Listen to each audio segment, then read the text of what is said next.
Rahayu Sagung Tumati. Selamat datang di channel Kitab Mawas Diri. Dalam tayangan kali ini, kami akan mengulik sedikit tentang mengapa budaya Jawa tersingkir.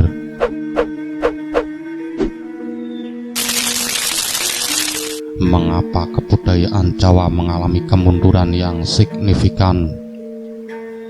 Manusia Jawa adalah mayoritas di Indonesia. Nasib bangsa Indonesia sangat tergantung kepada kemampuan penalaran, skill, dan manajemen manusia Jawa. Sayang sekali, sampai dengan saat ini manusia Jawa mengalami krisis kebudayaan. Hal ini disebabkan kebudayaan Jawa dibiarkan merana, tidak terawat, dan tidak dikembangkan oleh pihak-pihak yang berkompeten atau terutama oleh politisi. Bahkan kebudayaan Jawa terkesan dibiarkan mati merana, digerilya oleh kebudayaan asing, terutama dari Timur Tengah atau Arab. Mohtar Lubis dalam bukunya Manusia Indonesia Baru juga mengkritisi watak-watak negatif manusia Jawa seperti munafik, feodal, malas, tidak suka bertanggung jawab, suka gengsi dan prestis, dan tidak suka bisnis atau lebih aman jadi pegawai. Kemunduran kebudayaan Jawa tidak lepas dari dosa rezim Orde Baru, strategi rezim Soeharto untuk melepaskan diri dari tuannya atau USA dan kawan-kawan, dan tekanan kaum reformis melalui politisasi agama Islam menjadikan Indonesia mengarah ke ideologi Timur Tengah atau Arab. Indonesia saat ini adalah kembali menjadi ajang pertempuran antara Barat melawan Timur Tengah, antara modernitas dan kekolotan agama. Boleh diibaratkan bahwa manusia Jawa terus-menerus mengalami penjajahan, misalnya penjajahan oleh bangsa Belanda selama 300 tahun, bangsa Jepang selama hampir 3 tahunan, rezim Soeharto atau Orba selama hampir 32 tahun, atau Londo Ireng, negara adidaya atau perusahaan multinasional selama Orde Baru sampai dengan saat ini. Sekarang dan di masa dekat, bila tidak hati-hati, diramalkan bahwa Indonesia akan menjadi negara boneka Timur Tengah atau Arab Saudi, atau melalui kendaraan utama politisasi agama. Kemunduran kebudayaan manusia Jawa sangat terasa sekali karena suku Jawa adalah mayoritas di Indonesia, maka kemundurannya mengakibatkan kemunduran negara Indonesia. Sebagai contoh, kemunduran adalah terpaan berbagai krisis yang tak pernah selesai dialami oleh bangsa Indonesia. Politisasi uang dan agama mengakibatkan percepatan krisis kebudayaan Jawa, seperti analisa di bawah ini. Negara-negara Tim Tank atau Arab harus berjuang sekuat tenaga dengan cara apapun untuk mendapat devisa selain dari kekayaan minyak atau petrodolar. Hal ini mengingat tambang minyak di Timur Tengah atau Tim Tank Arab adalah terbatas umurnya. Diperkirakan oleh para ahli bahwa umur tambang minyak sekitar 15 tahun lagi. Di samping itu, penemuan energi alternatif akan dapat membuat minyak turun harganya. Begitu negara Timur Tengah mendapat angin dari rezim Orde Baru, Indonesia lalu bagaikan diterpa badai gurun Sahara yang panas. Pemanfaatan agama atau politisasi agama oleh negara asing atau negara-negara Arab untuk mendominasi dan menipiskan kebudayaan setempat atau Indonesia mendapat angin bagus. Ini berlangsung dengan begitu kuat dan begitu vulgarnya. Gerilya kebudayaan asing lewat politisasi agama begitu gencarnya, terutama lewat media televisi, majalah, buku, dan radio. Gerilya kebudayaan melalui TV ini sungguh secara halus, jelamur, tak kentara, Orang awam pasti sulit mencernanya. Berikut ini adalah gerilya kebudayaan yang sedang berlangsung. Dalam sinetron, hal-hal yang berbau mistik, dukun, santet, dan yang negatif sering dikonotasikan dengan manusia yang mengenakan pakaian adat Jawa seperti surjan, batik, blangkon, kebaya, dan keris. Kemudian hal-hal yang berkenaan dengan kebaikan dan kesucian dihubungkan dengan pakaian keagamaan dari Timur Tengah atau Arab, dan kebudayaan orang Jawa dikalahkan oleh orang Timur Tengah. Artis-artis film dan sinetron digarap duluan, mengingat mereka adalah banyak menjadi idola masyarakat muda yang nalarnya kurang jalan. Para artis yang blow-on politik ini bagaikan dimasukkan ke salon rias Timur Tengah atau Arab untuk kemudian ditampilkan di layar televisi, koran, dan majalah demi membentuk mindset atau setting pikiran yang berkiblat ke Arab. Bahasa Jawa beserta ungkapannya yang sangat luas, luhur, dalam, dan fleksibel juga digerilya. Dimulai dengan salam pertemuan yang memakai assalam dan wassalam. Dulu kita bangga dengan ungkapan Tut Wuri Handayani, menang tanpa ngasorake, gotong royong, dan sebagainya. Sekarang kita dibiasakan oleh para gerilyawan kebudayaan dengan istilah asing dari Arab, misalnya amar ma'ruf nahi mungkar, saleh dan soleha, dan seterusnya. Untuk memperkuat gerilya, dikonotasikan bahwa bahasa Arab itu membuat manusia dekat dengan surga. Sungguh cerdik dan licik. Kebaya, motolan, dan surjan diganti dengan jilbab, celana congkrang, dan jenggot ala orang Arab.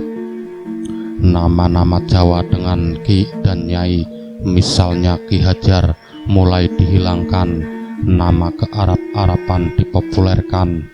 Dalam wayang kulit juga dilakukan gerilya kebudayaan. Senjata pamungkas Raja Pandawa, yaitu Puntadewa, menjadi disebut kalimat syahadat atau jimat Kalimosodo. Padahal wayang kulit berasal dari agama Hindu atau banyak dewa-dewinya yang tidak Islam, jadi bukan Islam. Bukankah ini sangat memalukan? Gending-gending Jawa yang indah, gending-gending dolanan anak-anak yang bagus, misalnya jamuran, jublak-jublak suweng, soyang-soyang, dan seterusnya, sedikit demi sedikit digerilya dan digeser dengan musik qasidahan dari Arab. Di beberapa tempat atau Padang, Aceh, Jawa Barat, usaha menetapkan hukum syariah Islam terus digulirkan, dimulai dengan kewajiban berjilbab. Kemudian mereka lebih dalam lagi mulai mengusik kebinekaan Indonesia dengan berbagai larangan dan usikan bangunan-bangunan ibadah dan sekolah non-Islam. Gerilya lewat pendidikan juga gencar. Perguruan berbasis taman siswa yang nasionalis, pluralis, dan menjunjung tinggi kebudayaan Jawa secara lambat namun pasti juga digerilya. Mereka ini digeser oleh madrasah-madrasah atau pesantren-pesantren. Padahal taman siswa adalah asli produk perjuangan dan merupakan kebanggaan manusia Jawa. Undang-undang Sisdiknas juga merupakan gerilya yang luar biasa berhasilnya. Sekolah swasta berciri keagamaan non-Islam dipaksa menyediakan guru beragama Islam sehingga ciri mereka lenyap. Demikian pula dengan perbankan, mereka ingin eksklusif dengan bank syariah dengan menghindari kata bunga atau rente, riba. Istilah kearab-araban pun diadakan, walau nampak kurang logis, seperti USA memakai IMF dan orang Yahudi menguasai finansial. maka manusia Arab ingin mendominasi Indonesia memakai strategi halal haramnya pinjaman, misalnya lewat bank syariah. Keberhasilan perempuan dalam menduduki jabatan tinggi di pegawai negeri atau eselon 1 sampai dengan 3 dikonotasikan atau dipotretkan dengan penampilan berjilbab dan naik mobil yang baik. Para pejabat eselon ini lalu memberikan pengarahan untuk arabisasi pakaian dinas di kantor masing-masing. Di hampir pelosok Pulau Jawa, kita dapat menyaksikan bangunan-bangunan masjid yang megah. Dana pembangunan dari Arab luar biasa besarnya. Bahkan organisasi preman bentukan militer di zaman Orde Baru, yaitu Pemuda Pancasila, pun mendapatkan kerojokan dana dari Timur Tengah untuk membangun pesantren-pesantren di Kalimantan. Luar biasa. Fatwa MUI pada bulan Agustus 2005 tentang larangan-larangan yang tidak berdasar nalar dan tidak menjaga keharmonisan masyarakat sungguh menyakitkan manusia Jawa yang suka damai dan harmoni. Bila ulama hanya menjadi sekedar alat politik, maka panglima agama adalah ulama politikus yang mementingkan uang, kekuasaan dan jabatan saja. Efek keputusan tidak mereka hiraukan. Sejarah Orde Baru membuktikan bahwa MUI dan ICMI adalah alat rezim Orde Baru yang sangat canggih. Saat ini MUI boleh dikata telah menjadi alat negara asing atau Arab untuk menguasai.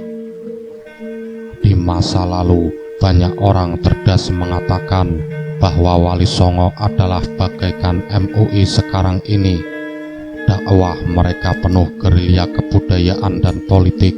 Manusia Majapahit di gerilya sehingga terdesak ke Bromo atau suku Tengger dan Pulau Bali.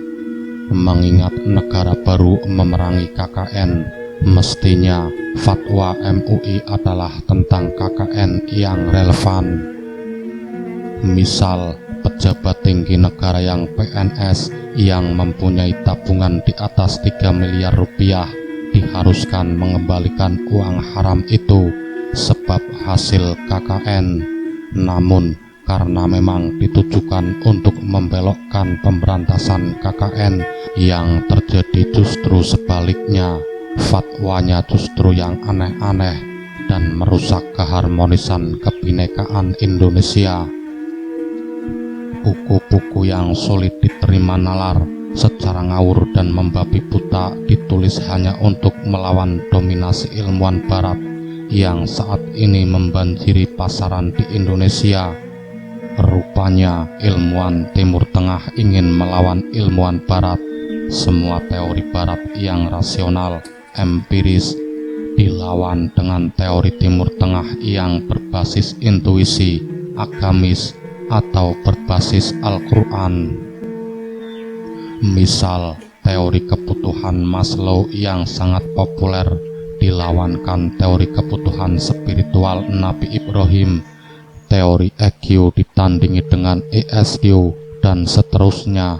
Masyarakat Indonesia harus selalu siap dan waspada dalam memilih buku yang ingin dibacanya.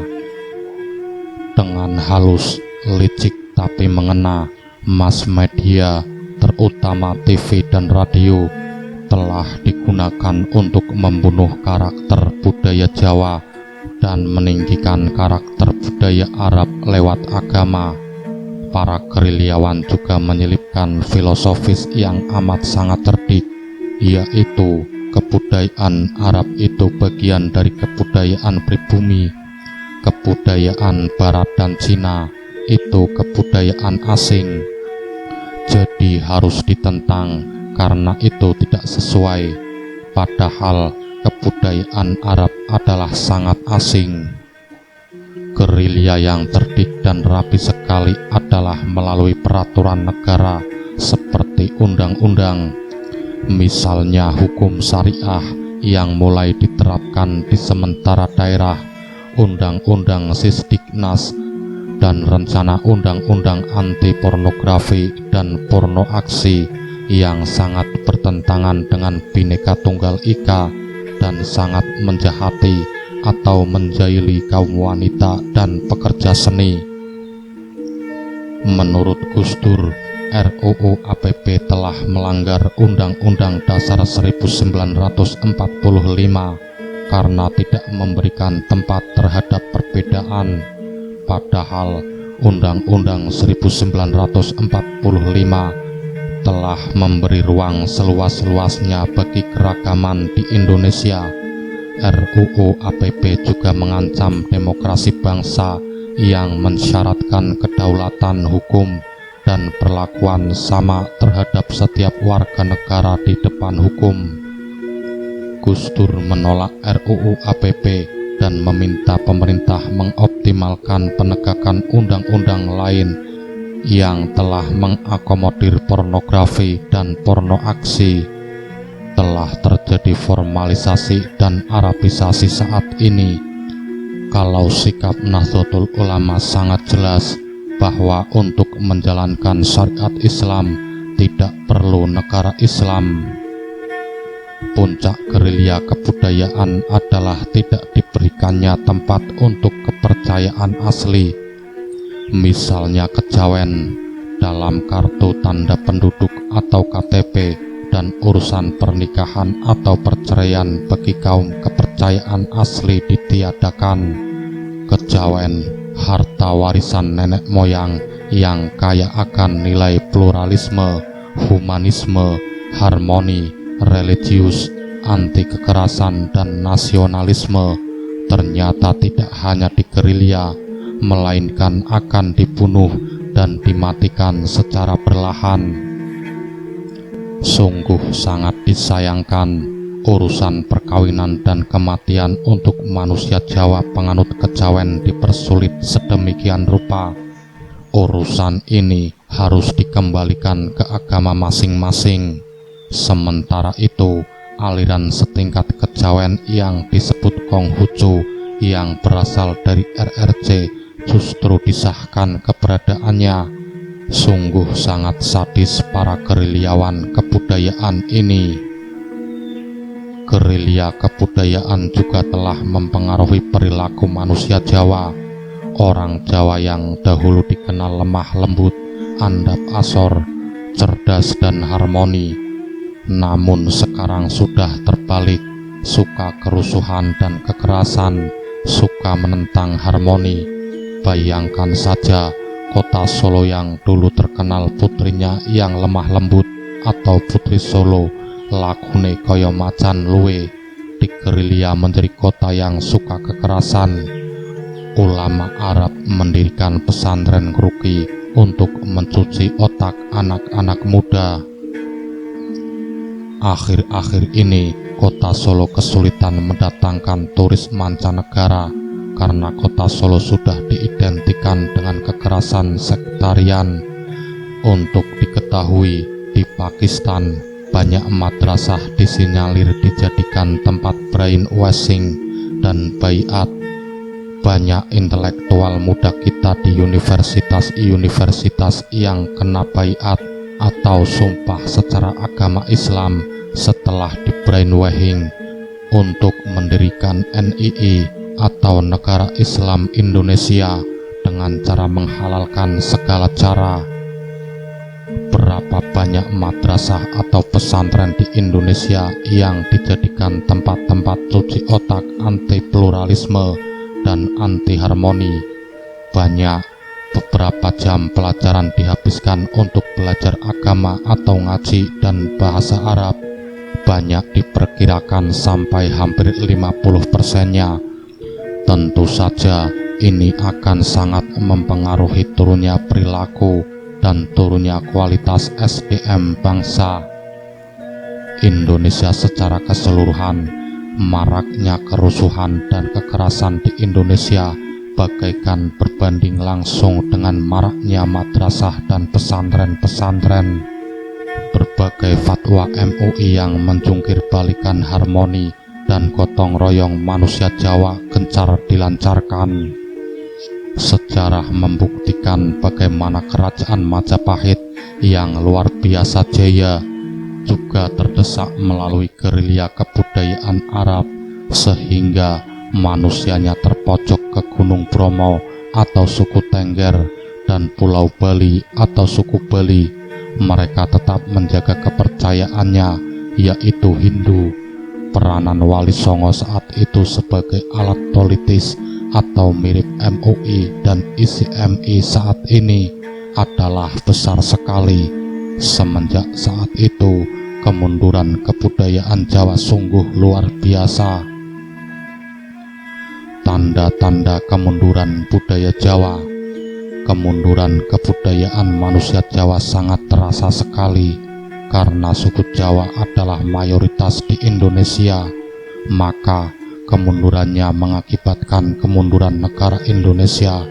Sebagai contoh, kemundurannya adalah orang-orang hitam dari Afrika atau yang budayanya dianggap lebih tertinggal. Ternyata dengan mudah memberdayakan masyarakat kita dengan manipulasi penggadaan uang dan jual beli narkoba.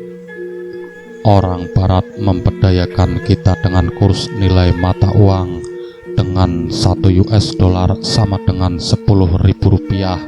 Ini sama saja penjajahan baru. Mereka dapat bahan mentah hasil alam dari Indonesia murah sekali. Setelah diproses menjadi barang high-tech, maka harganya jadi selangit. Nilai tambah pemprosesan atau produksi barang mentah menjadi barang jadi diambil mereka, atau di samping membuka lapangan kerja, Indonesia terus dengan mudah dikibulin dan dininabobokan untuk menjadi negara pengekspor dan sekaligus pengimpor terbesar di dunia. Sungguh suatu kebodohan yang maha luar biasa. Orang Jepang terus membuat kita tidak pernah bisa bikin mobil sendiri. Walau industri Jepang sudah lebih 30 tahun ada di Indonesia, semestinya bangsa ini mampu mendikte Jepang dan negara lain untuk mendirikan pabrik di Indonesia. Misalnya pabrik Honda di Sumatera, Suzuki di Jawa, Yamaha di Sulawesi, dan seterusnya. Ternyata kita sekedar menjadi bangsa konsumen dan perakit.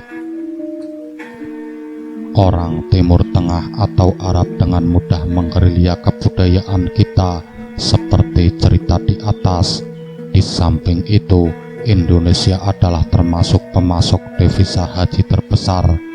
Kemudian dengan hanya Azhari, Abu Bakar Ba'asyir, dan Habib Rizik atau FPI, cukup beberapa gelintir manusia saja, Indonesia sudah dapat dibuat kalang kabut oleh negara asing. Sungguh keterlaluan dan memalukan. Kalau dulu banyak mahasiswa Malaysia studi ke Indonesia, sekarang posisinya terbalik. Banyak mahasiswa Indonesia belajar ke Malaysia atau bahkan ke Sepore, Thailand, Filipina, dan seterusnya. Konyol bukan? Banyak manusia Jawa yang ingin kaya secara instan, misalnya mengikuti berbagai arisan atau multi-level marketing seperti pohon emas dan seterusnya yang tidak masuk akal. Dalam beragama pun terkesan jauh dari nalar, bijak, dan jauh dari cerdas. Terkesan hanya ikut-ikutan saja. Beragama tidak harus menjeblak kebudayaan asal agama dan tidak perlu mengorbankan budaya lokal. Sampai dengan saat ini, Indonesia tidak dapat melepaskan diri dari berbagai krisis atau krisis multidimensi. Kemiskinan dan pengangguran justru semakin meningkat, padahal negara tetangga yang sama-sama mengalami krisis sudah kembali sehat walafiat. Peran manusia Jawa beserta kebudayaannya sebagai mayoritas sangat dominan dalam berbagai krisis yang dialami bangsa ini. beragama tidak harus menjiplak kebudayaan asal agama. Gus Dur mensinyalir telah terjadi Arabisasi kebudayaan, kepentingan negara asing untuk menguasai bumi dan alam Indonesia yang kaya raya dan indah sekali, sungguh real dan kuat sekali. Kalau negara modern memakai teknologi tinggi dan jasa keuangan, sedangkan negara lain memakai politisasi agama beserta kebudayaannya. Indonesia saat ini adalah sedang menjadi ajang pertempuran antara dua ideologi besar dunia, Barat melawan Timur Tengah, antara kaum sekuler dan kaum Islam, antara modernitas dan kekolotan agama. Clash of Civilization antar dua ideologi besar di dunia ini yang sudah diramalkan oleh sejarawan kelas dunia Samuel Huntington dan Francis Fukuyama. Tanpa harus menirukan atau menjiplak kebudayaan Arab, Indonesia diperkirakan dapat menjadi pusat Islam, Center of Excellence yang modern bagi dunia, seperti pusat agama Kristen modern yang tidak lagi di Israel, melainkan di Italia dan Amerika. Beragama tanpa nalar disertai menjiplak budaya asal agama tersebut secara membabi buta hanya akan mengakibatkan kemunduran budaya lokal sendiri. Maka bijaksana, kritis, dan cerdik sangat diperlukan dalam beragama. Begitulah sahabat kitab Mawas Diri sekelumit tentang kenapa kebudayaan Jawa mengalami kemunduran yang signifikan. Semoga bermanfaat dan menambah wawasan bagi kita semua. Salam sejahtera. Rahayu, Rahayu, Rahayu.